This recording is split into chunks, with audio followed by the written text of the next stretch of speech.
करूया सुरुवात. हरिओम सगळ्यांना. आज हा पातंजली योग दर्शनाचा आपला पुढचा भाग, 5वा भाग. मागच्या भागात आपण संप्रज्ञात समाधी आणि असंप्रज्ञात समाधी यांचे प्रकार बघितले होते की काय प्रकार आहेत. तर आपण संप्रज्ञात समाधीचे प्रकार बघितले होते. हे जे प्रकार आपण बघतोय हे वैराग्य जिथे आलं होतं आपल्याला सांगितलं होतं की ज्या चित्तवृत्ती आहेत त्यांचा निरोध कुठून होणार आहे, तर आपण अभ्यास आणि वैराग्यातनं याचा निरोध करू शकणार आहे. तर आपण अभ्यास म्हणजे काय ते बघितलं होतं. त्याच्यानंतर वैराग्याचे प्रकार आले होते, परवैराग्य आणि अपरवैराग्य.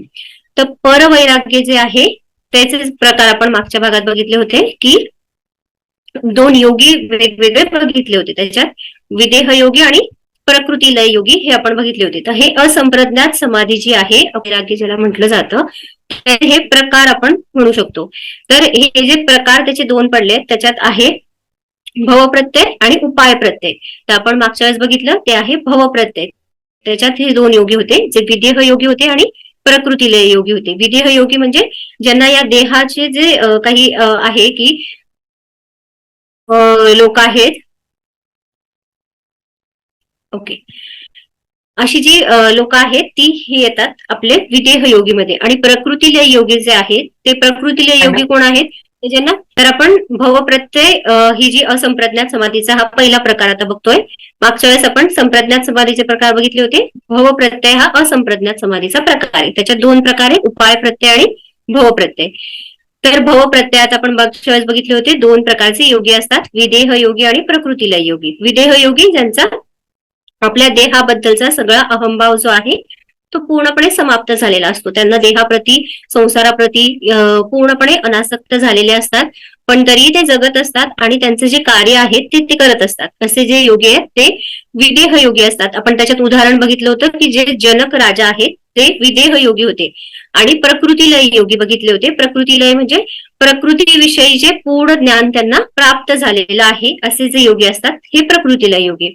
आता मी आधीच सांगितलं होतं, जे हे पहिलं समाधी आपण पाठ बघतोय, हा पूर्ण समाधी पाठ जो आहे हा अशांसाठी आधीच्या गोष्टी सांगितलेल्या आहेत ज्यांनी आधीच्या जन्मामध्ये काहीतरी ज्ञान प्राप्त केलेलं आहे किंवा काहीतरी त्यांचं कार्य झालेलं आहे समाधी प्रती जाण्याचं, आणि तिथून पुढे त्यांना आता फक्त थोडंसंच त्यांचं काम राहिलेलं आहे आणि ते त्यांनी जर व्यवस्थित केलं तर ते समाधी प्राप्त करू शकतील. अशा योग्यांसाठीच हे पहिलं जे अभ्यास वैराग्य आहे हे सांगितलेलं आहे. सुरुवात तिथून झालेली आहे. तर आता हे जे अभ्यास वैराग्यात आपण हे प्रकार बघतोय वैराग्याचे, म्हणजे समाधीचे प्रकार जे आहेत ते बघतोय. तर आता हे भवप्रत्यय योगी जे आहेत, जे विदेह योगी आणि प्रकृतीलय योगी जे आहेत, हे त्यांचं काहीतरी कार्य करून ठेवलेलं असतं समाधी प्रती जाण्याचं, आणि अचानक त्यांच्या प्रारब्धानुसार त्यांना मृत्यू येतो. पण मग त्यांची जी सुरुवात असते पुढच्या जन्मात कार्य करण्याची किंवा समाधी प्रती एक एक स्टेप पुढे घेण्याची, ती त्याच्या पुढून सुरू होत असते. म्हणून हे योगी जे असतात विदेह योगी, आपण जनक राजांना का म्हटलंय की त्यांनी त्यांच्या आधीच्या जन्मामध्ये असं पुण्य प्राप्त करून ठेवलेलं असतं की पुढच्या जन्मात त्यांना तिथून पुढे जायचंय. फक्त त्यांना पहिल्यापासून सुरुवात करायची नसते. त्यांच्या आधीच्या जन्मात जे त्यांनी कार्य केलेलं असतं त्याचं फळ त्यांना या जन्मातही मिळणार आहे, त्याच्या पुढून त्यांना पुढे जायचंय. म्हणून ते विदेह योगी आहेत. आता हे सगळे हे जे भवप्रत्ययमध्ये जे येतात विदेह योगी किंवा प्रकृतीलय योगी, हे आधीच्या जन्मांपासून एक एक कार्य करत करत आलेले आहेत आणि त्यांचे हे पुण्य किंवा हे जे कार्य आहे चांगलं, जे समाधी प्रती जाण्यासाठी आपल्याला लागणार आहे, ते त्यांनी साठवून आताच्या जन्मातून त्यांना फक्त समाधी प्रती जायचं आहे आणि ते तेवढं कार्य करणार आहेत. असे हे योगी आहेत. आता हेच झाले की ज्यांचं आधीचं कार्य आहे आणि ज्यांना आता फक्त पुढे जायचंय. जसं आपण ज्ञानेश्वर महाराजांचं उदाहरण बघितलंय की अगदी कमी वयात त्यांनी संजीवन समाधी घेतली, कारण की त्यांच्या मागच्या जन्मातलं त्यांचं जे कार्य होतं ते त्याच्यातून फक्त ऍड ऑन केलं आणि त्यांनी पुढचा प्रवास सुरू केला. तर तसंच आता ज्यांच्याकडे हे मागच्या जन्माचं पूर्व पुण्य नाहीये त्यांनी काय करायचं, पण त्यांना असंप्रज्ञात समाधी पाहिजे, अशांनी काय करायचं, तर ते पुढे सांगितले त्याच्या प्रतीचे उपाय त्यांनी सांगितले. उपाय प्रत्यय समाधी, जी असंप्रज्ञात समाधीचा दुसरा प्रकार आहे.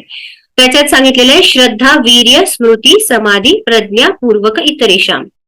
म्हणजे जे इतर योगी आहे हे विदेह योगी आणि भवप्रत्यय प्रकृतीलय योगींशिवाय त्यांनी काय करायचंय, तर श्रद्धा, वीर्य, स्मृती, समाधी आणि प्रज्ञा या गोष्टींमार्फत उपाय सांगितलेले आहेत ना. हे उपाय एक एक उपाय आहे हा, आणि हे स्टेप बाय स्टेप करत जायचंय आणि समाधी आणि कैवल्य प्राप्त करून घ्यायचे. आता इथे बघा की समाधी नंतर प्रज्ञा सांगितलेलं आहे. श्रद्धा, वीर्य, स्मृती, समाधी, प्रज्ञापूर्वक इतरेषाम, म्हणजे इतर लोकांनी ज्यांचं पूर्व पुण्य नाहीये पण ज्यांना प्रज्ञात समाधी प्राप्त करायची आहे त्यांनी हे सगळं करायचंय. श्रद्धा म्हणजे काय? विश्वास. आपण कुठलीही गोष्ट करत असू तर त्याच्यात काय पाहिजे? आपल्याला विश्वास असला पाहिजे. छोटीच्या छोटी गोष्ट असू देत, त्याच्यात जर विश्वास नसेल तर ती गोष्ट पूर्णत्वास जाऊ शकणार नाही. म्हणजे आज मी सांगते तुम्हाला की आज तुम्हाला हे आसन करायचं आणि ह्या आसनाने तुम्हाला फरक पडणार आहे की तुमचं जी कॉन्स्टिपेशन आहे किंवा तुम्हाला जी ऍसिडिटी आहे ती कमी होणार आहे. तुमचा जर त्या गोष्टीवरती विश्वास नसेल तर तुम्ही ती पूर्ण करू शकाल का? नाही, ती पूर्णच होणार नाही, कारण की विश्वासच नाहीये. तुम्ही जरी रोज केलं तरी ती श्रद्धा नसणार आहे, त्याच्यामध्ये विश्वास नसणार आहे, त्या गोष्टीप्रतीचा आदर नसणार आहे, त्याच्यामुळे ती गोष्ट पूर्णत्वास जाणार नाही. म्हणून उपाय प्रत्यय सांगताना पहिलाच उपाय सांगितलाय की तुम्ही जे काही करताहेत समाधीप्रती जाण्यासाठी जे जे एक एक अंगाचा उपयोग करताय, जसं अभ्यास करताय, अभ्यासातही सांगितलं होतं की तुमचा दृढ विश्वास असायला पाहिजे, दृढ भूमी असायला पाहिजे. तर श्रद्धा असली तरच तुम्हाला त्याचं फळ मिळणार आहे. तर आता आपल्याला सांगितलं इथे की उपाय प्रत्ययमध्ये सुद्धा असंप्रज्ञात समाधीला तुम्हाला पोहोचायचं आहे तर तुमची श्रद्धा असली पाहिजे. त्याच्यानंतर दुसरा उपाय सांगितला वीर्य. आता वीर्य म्हणजे पराक्रम, म्हणजे वीर म्हणतो ना आपण, तर वीर्य हा शब्द जो आहे हा पराक्रमाशी संबंधित आहे. तर आता पराक्रम म्हटलाय तर लगेच तलवारी वगैरे काढून आपल्याला लढायला जायचं नाही याच्यामध्ये. तर याच्यात सांगितलेलं वीर्य म्हणजे काय? तर तुम्ही कुठल्याही बाबतीमधले तुम्ही अगदी ज्ञानयोगात, म्हणजे जसं ज्ञानेश्वरांनी केलं की त्यांनी वीर्य दाखवलं. कशात दाखवलं त्यांनी वीर्य? तर त्यांचं जे ज्ञानयोग आहे, त्यांची जी ज्ञान आहे ती किती अगाध आहे त्याविषयी त्यांनी पराक्रम केला असं आपण म्हणू शकतो की त्याविषयी त्यांनी इतका काय म्हणतात समर्पणाने सगळ्या गोष्टी केल्या, ज्ञान प्राप्त केलं की हे जे ज्ञान आहे हे सुद्धा एक पराक्रमाचं प्रतीक आहे. तर अशा प्रत्येक छोट्या छोट्या गोष्टींमध्ये आपण हे वीर्य पराक्रम हा दाखवला पाहिजे आणि मग त्याच्यातून जे ज्ञान प्राप्त होणार आहे ते पण आपल्याला असंप्रज्ञात समाधी प्रतीस नेणार आहे. जसं आपण शिवाजी महाराजांचं म्हणतो की त्यांनी जो पराक्रम प्राप्त केला तर त्यांची श्रद्धा होती, त्यांच्याकडे वीर्य होतं आणि म्हणून ते आज एवढं हिंदू पादशाही जे आहे ते स्थापन करू शकले. त्याला कारण हेच होतं की त्यांच्याकडे दोन्ही गोष्टी होत्या, श्रद्धा, वीर्य होतं. आता आपण पुढचं स्टेप जी आहे ती आहे स्मृती. तर स्मृती म्हणजे काय? तर आपण प्रत्येक गोष्ट आता समाधीप्रती जाताना ज्या ज्या गोष्टी करतोय त्याच्यातून एक अनुभव आपल्याला येतो. जसं आपण रोज ध्यान करतोय तर ध्यानातूनही आपल्याला एक एक अनुभव येत असतो आणि त्या अनुभवातून आपण गोष्टी शिकत राहतो. या ज्या शिकलेल्या गोष्टी आहेत ह्या आपण स्मृतीत ठेवतो. एक त्याचा कप्पा असतो, चांगल्या स्मृतींचा, वाईट स्मृतींचा, आपल्यासाठी उपयोगी असलेल्या स्मृतींचा जो कप्पा असतो त्यात या स्मृती साठवून ठेवल्यात आणि ह्या स्मृती आपण या समाधीसाठी जाण्यासाठी आपल्याला उपयुक्त ठरणाऱ्या स्मृती असणार आहेत आणि या स्मृतींचा उपयोग करून सुद्धा आपण या असंप्रज्ञात समाधीपर्यंत जाण्यासाठीची एक एक पायरी पुढे जाऊ शकणार आहे. ज्ञान असेल जे आपल्याला गुरूंनी दिलेलं असेल ते सुद्धा आपण आपल्या स्मृतीमध्ये साठवून ठेवलंय. गुरूंनी त्यांचा अनुभव सांगितलेला असेल तो सुद्धा आपण आपल्या स्मृतीत साठवून ठेवलेला आहे. ज्या वेळेला आपल्याला तो अनुभव येतो त्यावेळेला तो त्या ज्ञानाचा उपयोग करून आपण त्याच्या पुढे जाऊ शकतो. त्यामुळे स्मृती ही आपल्यासाठी खूप महत्वाची आहे. स्मृती आपण पूर्वीच्या याच्यामध्ये एक चित्तवृत्ती सुद्धा पाहिली आहे, पण तीच चित्तवृत्तीचा उपयोग करून आपल्याला असंप्रज्ञात समाधी सुद्धा साधायची आहे असं सुद्धा पतंजली सांगतायत. तर स्मृतींचा उपयोग कसा झाला पाहिजे इथे? तर त्या गुरूंनी सांगितलेल्या आपल्या अनुभवातून आलेल्या स्मृती, आपण जे योग्य ग्रंथ आहेत त्यांचा उपयोग करून निर्माण केलेलं आपलं ज्ञान आहे त्यांचा वापर करून असंप्रज्ञात समाधीसाठीचा आपला मार्गक्रमण करणारे ती ही स्मृती असणार आहे, ज्यात आपल्या योग्यतेचा आपण इथे वापर करणार आहे. आपण बघितलं होतं की चित्तवृत्तींमध्ये दोन प्रकार होते, एक क्लिष्ट होतं, एक अक्लिष्ट होतं. इथे आपण यूज करतोय अक्लिष्ट स्वरूपाचं, कारण की इथे आपण आपल्यासाठी चांगल्या भल्यासाठी आपण त्याचा उपयोग करून घेणार आहे. त्याच्यानंतर सांगितलं आपण श्रद्धा बघितलं, वीर्य, स्मृती. आता बघा स्मृतीनंतर लगेच आलं समाधी. आता ही जी समाधी इथे सांगितलेली आहे तर ही समाधी आहे संप्रज्ञात समाधी. संप्रज्ञात समाधी आपण मागच्या भागात बघितली होती. संप्रज्ञात समाधी म्हणजे जिथे एका विशिष्ट प्रज्ञेचा आपल्याला एक विशिष्ट ज्ञान आपल्याला प्राप्त होणार असतं. ज्या आपण 4 प्रकारच्या बघितल्या होत्या, वितर्क, विचार, आनंद आणि अस्मिता. अस्मितानुगत समाधी प्राप्त प्राप्त झाल्यानंतर संप्रज्ञात समाधी जी आहे ती पूर्ण आपल्याला प्राप्त होते. इथे जी समाधी वर्णन केलेली आहे ती समाधी सांगितलेली आहे की संप्रज्ञात समाधी इथे आपल्याला सांगितली. पूर्ण असंप्रज्ञात किंवा कैवल्याची गोष्ट इथे नाहीये. समाधी म्हटलंय तर ही समाधी जी आहे ही संप्रज्ञात समाधी आहे. एका विशिष्ट प्रकारचं आपल्याला इथे ज्ञान प्राप्त होतंय. हे ज्ञान कसलं आहे की जीवात्मा आणि परमात्म्याचं ज्ञान आपल्याला इथे प्राप्त होतंय. त्याच्या पुढे सांगितलेलं आहे की प्रज्ञा. आता बघा, प्रज्ञा इथे वेगळा शब्द आलेला आहे की इथे आपण संप्रज्ञात समाधीत सुद्धा ज्ञान प्राप्त करतोय, पण तरी सुद्धा एक विशिष्ट प्रकारची प्रज्ञा अजून आपल्याला प्राप्त होणार आहे. ती कुठली प्रज्ञा असेल? ती सर्वोच्च प्रज्ञा. ज्या वेळेला प्रज्ञा म्हणजे आपण म्हणूयात एक प्रकारचं ज्ञान, ठीक आहे. आणि हे जे ज्ञान असेल हे सगळ्याच गोष्टीतलं असेल. फक्त जीवात्मा परमात्माचं नसेल, फक्त पंचमहाभूतांचं नसेल, फक्त विदेह योगींना जे ज्ञान झालेलं आहे ते नाही, फक्त प्रकृतीला योगींना झालेलं आहे ते नाही, तर सर्व गोष्टींचं ज्ञान ज्ञान असतं. पतंजलींनीच पुढे त्याला ऋतंभरा प्रज्ञा असं म्हटलेलं आहे. ते पुढे येणार आहे आपल्याला. तर ही जी प्रज्ञा इथे सांगितलेली आहे ती प्रज्ञा आहे जी सर्वोच्च ज्ञानाची प्रज्ञा असते, ज्याच्यात आपल्याला पूर्ण प्रकारचं ज्ञान प्राप्त झालेलं असणार. तर हे जे उपाय एक एक सांगितलेले ह्या उपायातून आपण असंप्रज्ञात समाधीपर्यंत पोहोचू शकतो. ज्याला आपण पूर्णपणे प्रज्ञा प्राप्त होईल, आपल्याला पूर्ण ज्ञान प्राप्त होईल, जे सर्वोच्च ज्ञान असेल, सर्वानंदासाठी म्हणजे सर्वोच्च आनंद परमोच्च आनंदासाठी जे ज्ञान असेल ते आपल्याला प्राप्त होईल, त्यावेळेलाच आपण असंप्रज्ञात समाधी प्राप्त करू शकणार आहे.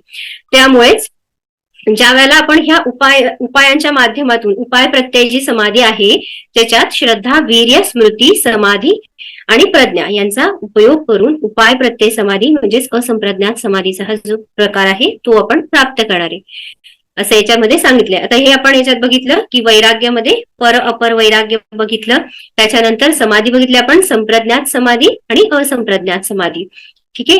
आता याच्यात सांगितलेलं आहे पुढे की जे तीव्र संवेगानामासन्न असा एक सूत्र आहे. आता याच्यात सांगितले तीव्र संवेग ज्याला आहे म्हणजे जो योगी जो साधक असेल ज्याचा तीव्र संवेग आहे, संवेग म्हणजे वेग, गती, ज्याचा ध्यानाचा असेल किंवा कुठल्याही बाबतीतला, जसं समाधीवरती त्याला पोहोचायचंय, असंप्रज्ञात पोहोचायचंय, तर त्याचा वेग कसा असला पाहिजे? तर तीव्र वेग आहे त्याचा.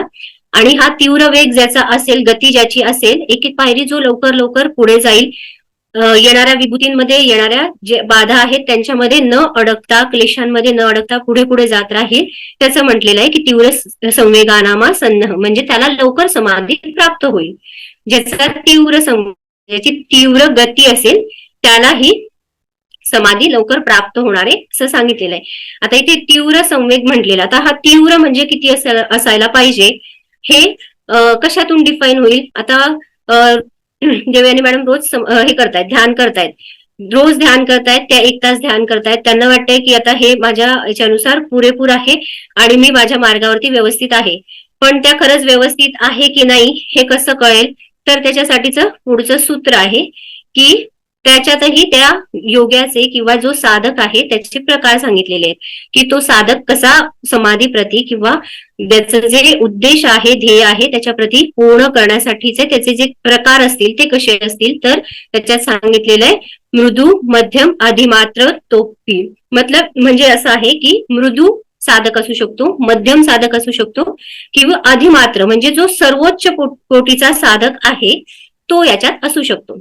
आता मृदू म्हणजे काय, मध्यम म्हणजे काय किंवा सर्वोच्च अधिमात्र जो साधक आहे तो म्हणजे काय? आता हे कसं ठरवायचं आपण, असंही आपल्याला प्रश्न पडेल ना की प्रत्येकाची स्केल वेगवेगळी असू शकते. मी जी स्केल तीच देवयानी मॅडम ह्यासाठी वापरत असतील असं नाही, प्रत्येकाचं परिमाण वेगवेगळं असेल. जसं आपण काय म्हणतात दूध लिटरमध्ये मोजतो, गहू किलोमध्ये मोजतो, प्रत्येकाचं परिमाण आपण वेगवेगळं ठेवलेलं आहे. तर मग समाधीप्रती जो माणूस जातोय किंवा समाधीप्रती जो साधक जातोय तो त्याचं जे परिमाण आहे ते एक कळायला पाहिजे, म्हणून हे मृदू, मध्यम, अधिमात्र असे हे साधकांचे प्रकार याच्यात सांगितलेले. आता हा जो मृदू साधक आहे किंवा मध्यम साधक आहे किंवा अधिमात्र साधक आहे हे कसं? तर आता समजा मी रोज सूर्य नमस्कार घालतीये, माझी कपॅसिटी आहे की मी रोज 50 सूर्य नमस्कार घालतीये. माझे वडील पण सूर्य नमस्कार घालतात, ते रोज 108 सूर्य नमस्कार घालतायत. माझ्यापेक्षा माझा लहान भाऊ आहे तो रोज 20 सूर्य नमस्कार घालतो. आता ही माझी एक आपण कपॅसिटी बघितली की माझी कपॅसिटी वेगळी आहे, माझ्या भावाची वेगळी आहे, माझ्या वडिलांची वेगळी आहे. सो माझा भाऊ जे करतोय ते आपण काउंट मध्ये काउंट केलं, एक फिगर घेतली, क्वांटिटी मध्ये घेतली, तर आपण त्याला म्हणूया की तो मध्यम साधक आहे, की तो हळू गतीने जातोय, त्याला काही घाई नाही, तो 20 घालतोय, त्याला पुरे वाटतंय तेवढं. म्हणजे मी जसं आपण म्हणतो ना की ध्यान आपण आपल्या वयानुसार वयाच्या इतकं केलं तरी दिवसभरात तेवढं पुरे, तर मला तेवढं पुरे वाटतंय, तर मी मध्यम साधकात आली. पण मला वाटतंय की नाही, मी अजून पुढे जायला पाहिजे, तर मी त्याच्यापेक्षा थोडं जास्त ध्यान करते, त्याच्या वरती जायला लागले, तर त्यावेळेला माझी गती थोडीशी वाढली. माझी गती वाढली म्हणजे मी त्याच्या प्रती पोहोचण्यासाठी अजून प्रयत्न करायला लागले, अजून मेहनत घ्यायला लागले. माझी जी रँक येईल ती कुठे येईल, तर मध्यम साधकांमध्ये जाईल. त्याच्यानंतर अजून देवयानी मॅडमची माझ्यापेक्षा जास्त प्रगती आहे, त्या अधिक वेळ ध्यान लावू शकतात, त्या दिवसभरासाठी किंवा 5-6 तासासाठी ध्यान लावतायत, तर त्यांची प्रगती अजून त्यात जास्त होतीये. सो ते आले अधिमात्र साधक, ज्यांची प्रगती जास्त आहे, जे त्याच्यासाठीचे जे मेहनत आहे ती व्यवस्थित घेतायत आणि त्यात येणाऱ्या बाधांवरती ते कामही करून पुढे जायला तयार आहेत, असे जे साधक येतील ते अधिमात्र साधक असतील. म्हणून याच्यात साधक सांगितलेले आहेत वेगवेगळे, की ज्यांना तीव्र संवेग आहे, तीव्र संवेग मला पण आहे, त्यांना पण आहे, पण मला असं वाटतंय की मी माझ्या वयाचे इतकं ध्यान केलं तर मला बस होतंय, हा माझा संवेग झाला मध्य ह्याच्यामध्ये. देवयानी मॅडमला वाटतंय की नाही नाही, अजून थोडासा मेहनत करते मी, थोडी अजून केली, त्यांच्या प्रतीने ती जास्तीची मेहनत होती माझ्यापेक्षा, म्हणून त्या झाल्या मध्यम साधक. त्याच्यापेक्षा अजून भगवान सर थोडे जास्त मेहनत करतायत, तर त्यांच्या पुढे जात आहेत, म्हणजे ते झाले अधिमात्र साधक. प्रत्येकाची तीव्र संवेगच आहे, मलाही जायचंय त्याच गावाला, मलाही जायचंय, देवयानी मॅडमला पण त्याच गावाला जायचंय आणि भगवान सरांना पण त्याच गावाला जायचंय, पण आमचा स्पीड वेगवेगळा आहे, म्हणून आमचे साधकांचे जे प्रकार आहे हे वेगळे वेगळे झाले. म्हणून याच्यात सांगितलेलं आहे की तीव्र संवेगानामासन्न, म्हणजे तीव्र संवेग ज्याचा असतो त्याला लवकर ह्या गोष्टी प्राप्त होतील, पण त्याच्यातही त्याचे प्रकार आहेत, मृदू, मध्य, अधिमात्र. ठीक आहे. त्याच्यानंतर आता हे जे आपण बघितले हे अभ्यास आणि वैराग्य, हे अभ्यास आणि वैराग्य कशासाठी होते, तर चित्तवृत्तींचा निरोध करण्यासाठीचा हा पहिला उपाय त्यांनी सांगितलेला होता. आता सगळेच जे साधक आहे ते ह्या सगळ्यातून जातील का, अभ्यास करू शकतील तेवढाच, आणि वैराग्याचं आपण बघितलं की ज्यांची आधीच्या पूर्वजन्मीची पुण्याई असेल, अभ्यास असेल, त्यांना हे गोष्टी पटकन साध्य होणार आहेत, असं आपण आता बघितलं. भवप्रत्यय समाधीचे जे योगी आहेत, विदेह योगी आणि प्रकृती लय योगी, त्यांना लगेच साध्य होणार आहे. आता सगळ्यांचंच तसं नाहीये. मग पतंजली अजून उपाय देत आहे आपल्याला, तर ते म्हणतात की ईश्वर प्रणिधानात वा, म्हणजे ज्यांना हे अभ्यास आणि वैराग्य नाही झेपते ते ईश्वर प्रणिधान करू शकतात. आता ईश्वर प्रणिधान म्हणजे काय, तर ईश्वर प्रणिधान आपण नॉर्मली घेताना घेतो की प्रणिधान म्हणजे भक्ती, तर बरोबर, भक्ती समर्पण म्हणजे ईश्वर प्रणिधान. आता इथे जो ईश्वर पतंजलींना म्हणायचा आहे तो काही एक मूर्ती किंवा आपण म्हणतो राम, कृष्ण, विठ्ठल, भगवान असं कुठल्याही ईश्वराबद्दल इथे सांगत नाहीये. इथे मूर्तिवंत ईश्वर असं नाहीये, इथे आपण जो काय म्हणतो निराकार स्वरूप जे असतं ईश्वराचं त्याविषयी पतंजली सांगतायत. आपण ज्या वेळेला ईश्वर प्रणिधान म्हणतोय, ईश्वराची भक्ती म्हणतोय, त्यावेळेला ते निराकार स्वरूप याच्यामध्ये त्यांनी ग्राह्य धरलेलं आहे, की निराकार स्वरूप जे ईश्वराचं आहे, जे आपण बघू शकत नाहीये पण ते अनुभवू शकतोय, त्याच्याच सगळ्या प्रचिती आपल्यात येत आहेत, त्याच्यामुळे जे आपण प्रचिती घेऊ शकतोय, असं जे निराकार स्वरूप आहे ते ईश्वराचं इथे ग्राह्य धरलेलं आहे. ईश्वर प्रणिधानात आपण भक्ती हे स्वरूप आपण घेऊया, की भक्ती पूर्ण समर्पण म्हणजे भक्ती.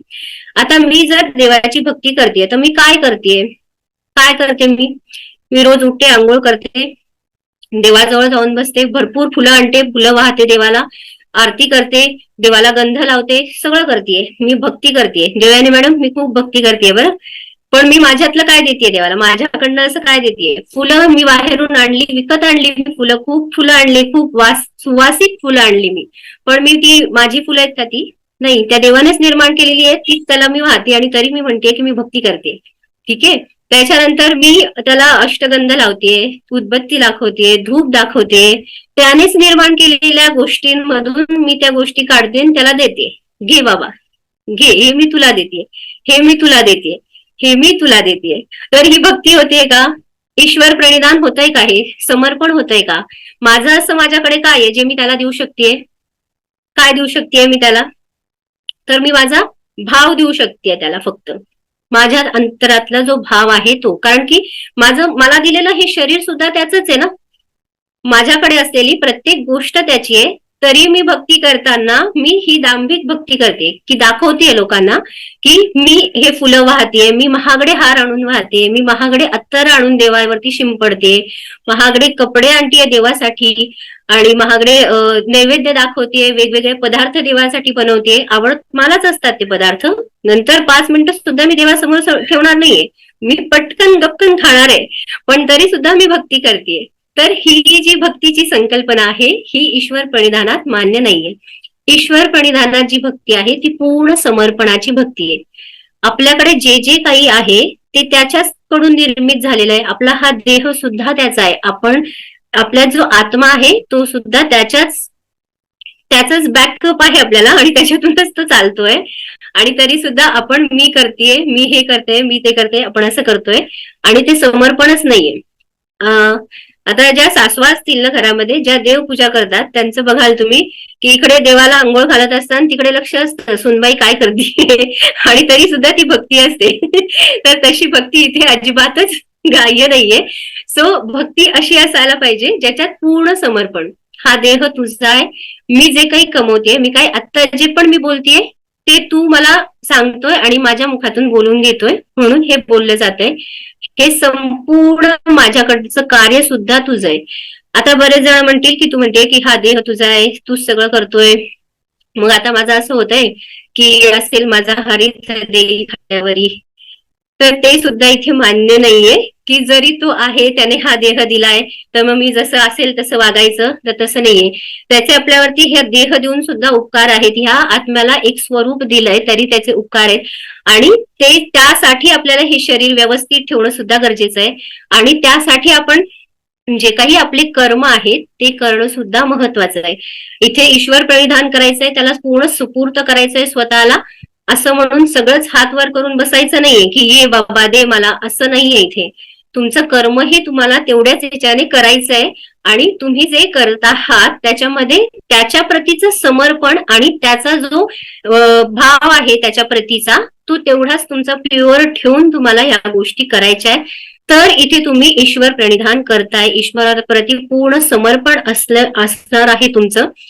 आणि मग हा जो ईश्वर प्रणिधान आहे हा आपण एक समाधी प्रती जाण्यासाठीचा मार्ग म्हणून धरू शकतोय.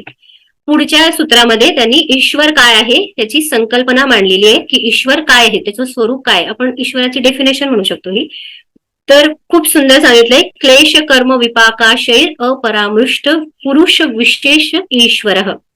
म्हणजे क्लेश कर्म विपाक आशय, म्हणजे ज्याला क्लेश कर्म आणि विपाक, कर्म विपाक आपण बघितलं कर्मांची फळं जे आपण ध्यान करतो. आपण सामान्य मनुष्यांना कर्म विपाक करणं महत्वाचं आहे. जन्मांतरीचे आपले जे कर्म आहेत ते आपल्याला त्याचे कर्मफळांचं निराकरण करायचं असतं. पण हा जो ईश्वर आहे हा क्लेश, पंचक्लेश आहेत, अविद्या, अस्मिता, राग, द्वेष, अभिनिवेश याच्या सुद्धा रहित आहे. कर्म, जे काही आपण कर्म करतो त्याचं आपल्याला फळ मिळत असतं. पण हा जो ईश्वर आहे, कारण की याचं निराकार स्वरूप बघतोय आपण, त्यामुळे हा ईश्वर जो आहे हे कर्माच्या पूर्णपणे विरुद्ध, याला कर्म करण्याची गरज नाहीये. तो जे काही आहे तो पूर्णपणे स्वयंपूर्ण आहे, तो कर्मांच्या सुद्धा पलीकडचा आहे. त्याच्यानंतर कर्मांचे विपाक, जो कर्म विपाक असतो, कर्मांची जी फळं असतात जी आपल्याला मिळतात, आपण काही वाईट कर्म केलं तर वाईट फळ मिळणारे, चांगलं केलं तर चांगली फळ मिळणारे. तर ह्या कर्मफळांच्या सुद्धा तो परे आहे, त्याला ह्या सगळ्यात सुद्धा त्याच्याही त्या गोष्टींचा काही त्याला संबंध येत नाही. किंवा आपण म्हणतो ना, आपल्या कुठली कर्म केली आज ह्या जन्मात आपल्याला आपल्या कर्मांची फळं भोगायला लागणार आहेत. उरलेलं आपण समजा त्या कर्मफळ भोगत असताना आपला मृत्यू झाला तर उरलेला आपल्याला पुढच्या जन्मात भोगावं लागणार आहे. तसं त्या ईश्वराला काही नाहीये की तो क्लेश कर्म विपाकाशय अपरामृष्ट पुरुष विशेष ईश्वर. आता बघा, पुरुष विशेष सांगितलंय. आपण पुरुष बघितला होता, हा स्त्री आणि पुरुषातला पुरुष नाहीये. जिथे जिथे पुरुष शब्द येईल पातंजल योगदर्शनात तुम्ही सांगितलं होतं की इथे स्त्री आणि पुरुषातला हा पुरुष नाहीये. ठीक आहे. तर इथे जो पुरुष म्हटलेला आहे, पुरुष विशेष म्हटलेला आहे. आता मी त्यावेळेस सांगितलं होतं की पुरुष म्हणजे आपल्या शरीरातला जो आत्मा आहे त्याला इथे पुरुष म्हटलेलं आहे. ठीक आहे. जो प्युअर फॉर्म मध्ये असतो, जो आपण म्हणतो की देवाचा अंश आहे, तो तो जो फॉर्म आहे आपल्या शरीरातला तो पुरुष असं आपण म्हटलेला आहे इथे. आता हा पुरुष विशेष आहे, म्हणजे माझ्यात आत्मा आहे, माझ्यातलं जो साकार म्हणजे आत्माचं स्वरूप आहे, जो काही अंश आहे किंवा देवयानी मॅडम म्हटलं आहे, तर या पुरुषांमधला विशेष म्हणजे अगदी स्पेशल असा म्हणू शकतो आपण. विशेष म्हणजे स्पेशल, एकदम भारीवाला म्हणतो ना आपण, त्यातला तो आहे असा तो पुरुष विशेष असा ईश्वर आहे. म्हणजे सगळ्यां त्याला न कर्म लागतायत, न कर्मांचा क्लेश होतोय त्याला, न त्याला कर्मविपाक आहे, आणि ह्या सगळ्याला तो सगळं सोडून असा जो पुरुष विशेष आहे, स्पेशल आहे, तो असा हा ईश्वर आहे असं याच्यात सांगितलेलं आहे. तर हा क्लेश कर्म विपाकाशेर अपरामृष्ट पुरुष विशेष ईश्वर, म्हणजे या क्लेश कर्म विपाक या सगळ्याच्या रहित असलेला पुरुष विशेष, पुरुषांमधला असा विशेष असा पुरुष म्हणजे हा ईश्वर आहे, ज्याचं स्वरूप नाहीये, हा निराकार आहे. ठीक आहे. त्याला आपण म्हणतो ना आपण सगुण ध्यान करतो आणि निर्गुण ध्यान करतो, तर हा निर्गुण स्वरूपाबद्दल इथे चर्चा आपण करतोय. की इथे पुरुष विशेष घेताना हा निर्गुण स्वरूपातला इथे सांगितलेला आहे, आणि जो एकदम प्युअर फॉर्म मध्ये आहे, ज्याला कुठल्याही गोष्टींचं काहीही लागत नाहीये किंवा काही फरक पडणार नाहीये त्याच्यावरती, असा हा विशेष असा पुरुष म्हणजे हा ईश्वर असं सांगितलेलं आहे. अजूनही ईश्वराबद्दल बाकी बरंच पुढे सांगितलेलं आहे, ते आपण पुढच्या भागात बघणार आहे. कारण की ईश्वराबद्दल त्यांनी आपण म्हणतो ना की ईश्वर ही कन्सेप्ट आपण अगदी मूर्ती या स्वरूपातच बंदिस्त करून ठेवली आहे. खरं तर ती करण्याचं कारण पण होतं की आपण ईश्वर म्हणतो त्यावेळेला डोळ्यांसमोर जोपर्यंत आपल्याला काही गोष्टी नसतील त्यावेळेला आपला भाव आणि भावना प्रकट होत नाही, म्हणून ती एक मूर्ती आणि हे आपण घेतो. पण इथे म्हणताना आपण देव नाही, देवता म्हणजे सर्वोच्च याबद्दल आपण बोलतोय. देव म्हणताना आपण जो मानवारूपी आपण ज्याला घडवलेलं आहे असं म्हणतो, राम कृष्ण विठ्ठल, त्याला आपण एक मानवाचं जसं रूप आहे त्याप्रमाणे बघतो, म्हणून हे देव आहेत असं आपण म्हणतो.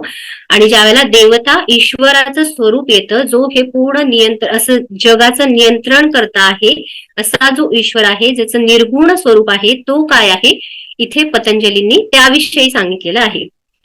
ठीक आहे. तर आज आपण ईश्वराबद्दल एवढंच जाणून घेणार आहे. पुढे त्या ईश्वर तो अजून त्याचं स्वरूप अजून सांगितलेलं आहे की तो कसा आहे, तो त्याचं स्वरूप काय आहे, त्याचं वाचक काय आहे, आणि त्याचं वाचकातून आपण त्याचं फळ कसं प्राप्त करून घेऊ शकतो, हे ईश्वर प्रणिधानात अजून पतंजली महर्षींनी विस्तृतपणे सांगितलेलं आहे. त्याबद्दल आपण पुढच्या भागात बोलूया.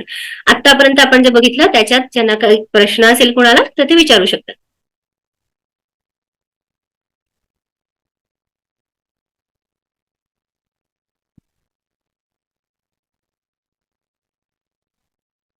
हा विचारा विचारा.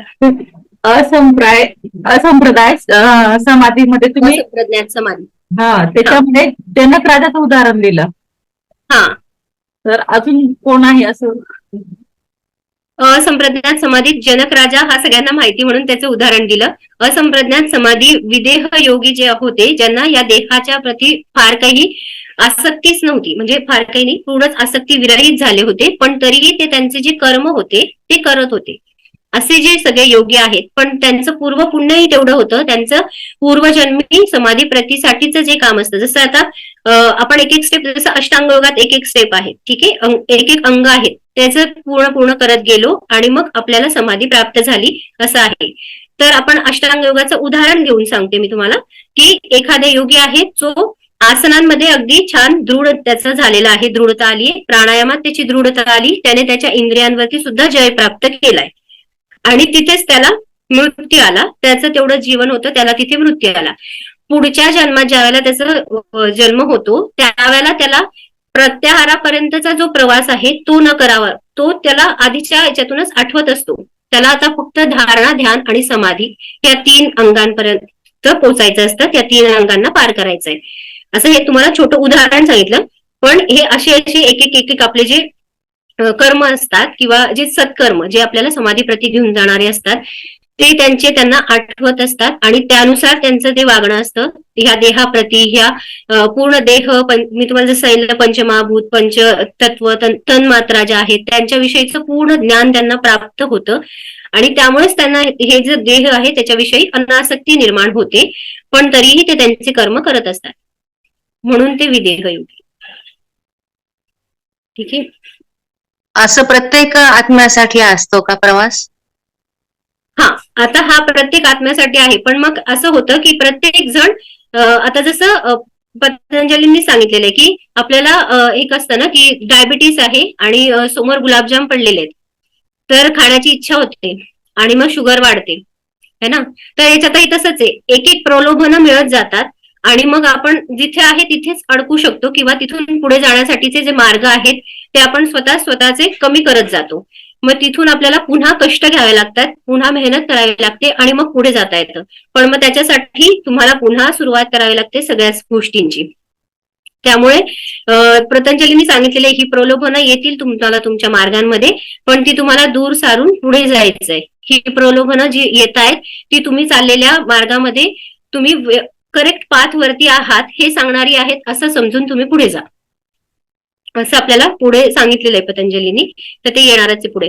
तर हे प्रत्येकाचा येईलच. एक पॉइंट असा येतो, जसं आता मी सांगितलं की प्रत्येकाचं समजा आता मागच्या जन्माची ज्यांची आहे चांगली पुण्याई आहे आणि तेच पुढे जाऊन त्यांना करायचंय, ज्यांची नाहीये पण जे तीव्र संवेग आहे ज्यांचं मेहनत करण्याची किंवा ज्यांची समाधी प्रती जाण्यासाठीची जी एक एक पायरी आहे ती पुढे पुढे जाण्यासाठीची पूर्ण मेहनत, पूर्ण तयारी आहे आणि ते करतायत त्या गोष्टी, तर त्यांना याच जन्मात करायचं असेल तर त्यासाठीचे उपाय आपण आज बघितले, श्रद्धा, वीर्य, स्मृती, समाधी, प्रज्ञा. आणि ह्या मार्गांमधून सुद्धा तुम्ही असंप्रज्ञात समाधीपर्यंत जाऊ शकतात असंही पतंजलींनी सांगितले.